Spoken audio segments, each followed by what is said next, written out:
আমি হুদাই কই না এন্না কাইডা শেখ।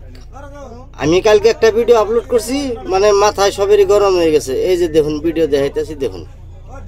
আসসালামু আলাইকুম, আপনারা কেমন আছেন? আলহামদুলিল্লাহ, আমি খুব ভালো আছি।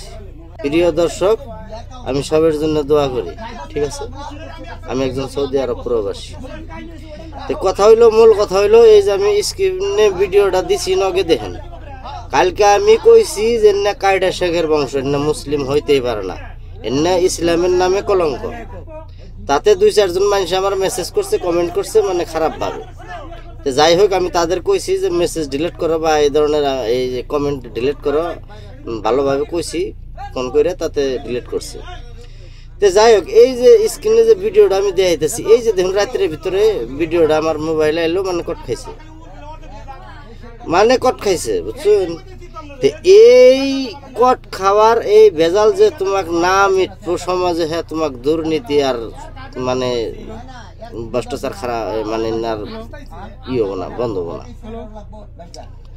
তো যাই হোক, আমি কথা এত ঘুষায় হারি না, কিন্তু আমার কওয়ার দরকার, মানে আমার ভাল লাগে না।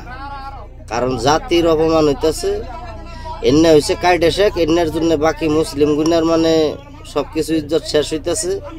তো এদেরকে যত মানে আর্জেন্ট, মানে একদম তাড়াতাড়ি হুড়াহুড়ি গ্রামের থেকে বরখাস্ত করা হোক। কোনো জায়গায় থাকবো, কি করব না করব হেডাতে কোনো দরকার নেই, সিধা কথা আমার কাছে।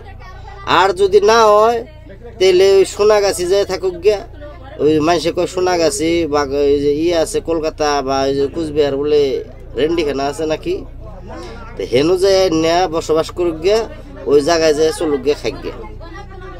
আর না হইলে মুসলমান এই তালেই মরার তালে থাক, সরকার এনারে উচ্ছেদ করুক এইভাবে। এমনিই কই না আমি কোনো কথা, কোনো খারাপ লাগতে পারে মানুষের।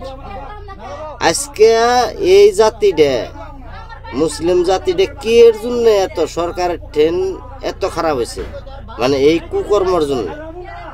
এত কুকর্ম চলা ভালো না, ঠিক আছে? যাই হোক, ভালো থাকবেন সবাই, দোয়া করবেন আমার। আল্লাহ হাফিজ।